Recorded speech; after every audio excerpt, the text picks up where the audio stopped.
Hoje é dia de responder as perguntas do público.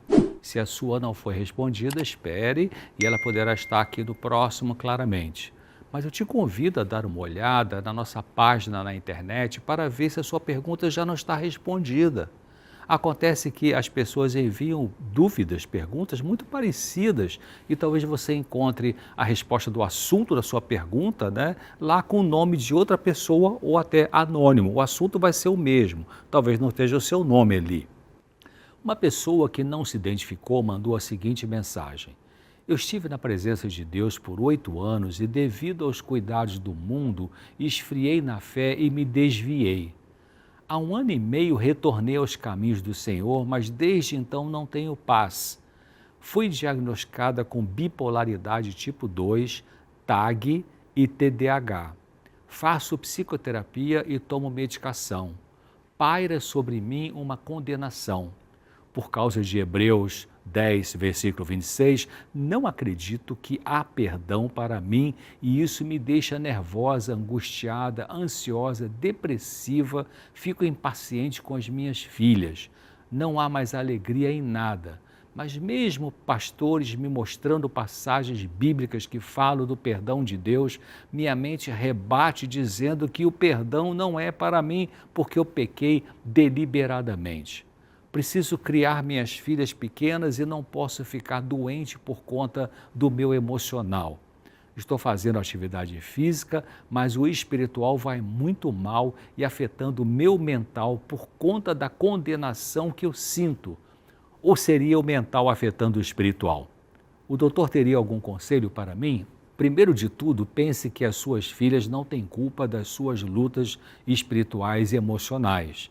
Elas precisam de uma mãe calma e Deus pode lhe acalmar.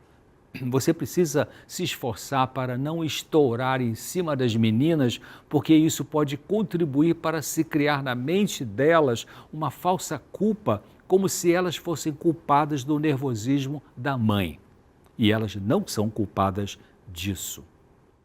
Quando sentir que parece que vai perder o controle emocional no lidar com as filhas, tome um banho, saia para dar uma ligeira caminhada e, se você mora em casa, vai lá fora no quintal, comece a cuidar de suas plantas, vá no seu quarto, se ajoelhe, faça uma oração pensada, consciente, com humildade, pedindo a Deus perdão e pedindo controle emocional. A Bíblia diz que o único pecado que não tem perdão é o pecado contra o Espírito Santo. Isso significa que a pessoa não aceita a verdade, não aceita o que o Espírito Santo diz em geral pela palavra de Deus. E ela rejeita a luz divina. Isso é o pecado contra o Espírito Santo. Você não parece estar tendo essa atitude. Não sei o quanto você se arrependeu do seu pecado praticado deliberadamente, como você diz. Arrependimento falso é quando a pessoa sente remorso porque o que ela fez vai prejudicá-la, seja financeiramente ou por outro motivo. Arrependimento verdadeiro ocorre quando a pessoa entende que transgrediu a lei de Deus, ela se entristece porque vê que foi injusta para com Deus bondoso e deseja reconciliação com Ele e se afasta do pecado. O arrependimento genuíno envolve uma mudança de atitude. Leia com atenção a passagem bíblica que você fez referência, Hebreus 10, 26. Ali não está dizendo que a pessoa que pecou deliberadamente, mas que se afastou da prática do pecado, não tem perdão. Ali está dizendo que se vivermos deliberadamente em pecado, então não resta sacrifício pelos pecados. Ou seja, se a pessoa permanecer em pecado deliberado, consciente, então ela não pode receber os benefícios do perdão, ainda que esteja disponível esse perdão para o pecador. Um dos benefícios do perdão é a paz interior. Pode ser que você esteja pegando pesado consigo mesma e não se perdoe, mesmo Deus já tendo perdoado você. Peça a Ele para te ajudar a perdoar a si mesma. Incorporando o perdão divino, aceitando o perdão divino, isso trará alívio e serenidade, e assim você poderá cuidar melhor de suas filhas e terá paz mental. Sandra Rosa diz que está com 63 anos de idade, lê a Bíblia, lê outros livros e gostaria de saber que tipo de jogos desenvolvem a mente na idade dela. Sandra, você já está praticando algo que ajuda muito o cérebro, que é a leitura da Bíblia, e creio que outros livros bons também fazem isso. Não gaste seu tempo com novelas, com livros de romance, de ficção, pois isso não ajuda a saúde emocional e espiritual. Também não use, videogames, porque eles prejudicam o cérebro. Pode ser que palavras cruzadas, jogos de memória, auxiliem o funcionamento cerebral. Mas eu prefiro usar o meu tempo com leitura útil e tentar ajudar outras pessoas com o que eu aprendo nos artigos e livros com conteúdo construtivo. Às vezes, eu jogo um joguinho de memória com meus netos, mas como diversão e não como exercício para o meu cérebro.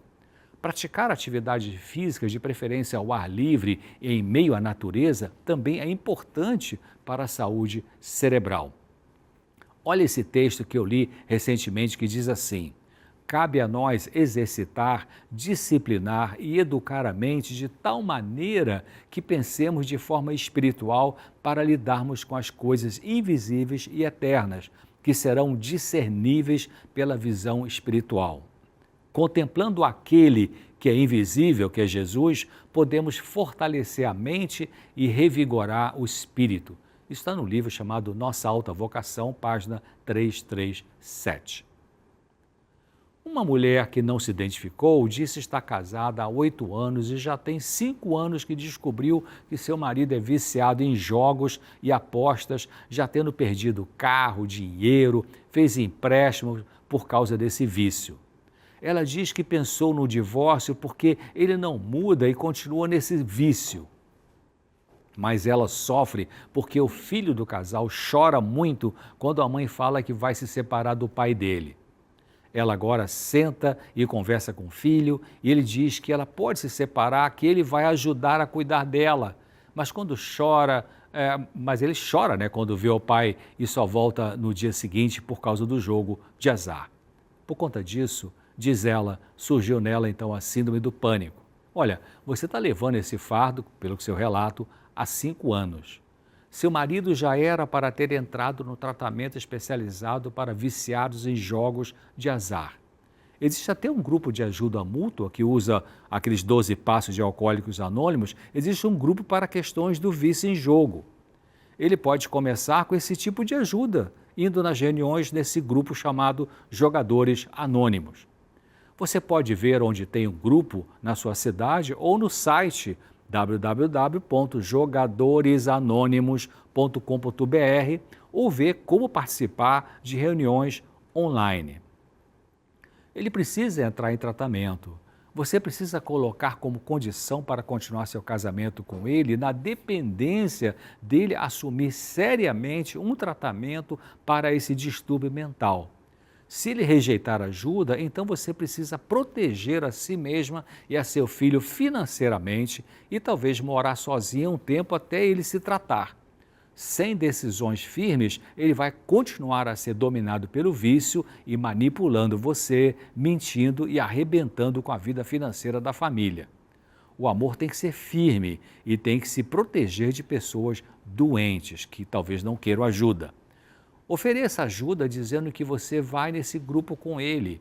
Se ele não quiser se expor no grupo, então fale com ele para marcar uma consulta com um psiquiatra especializado em dependências e se ofereça aí com ele, caso ele queira.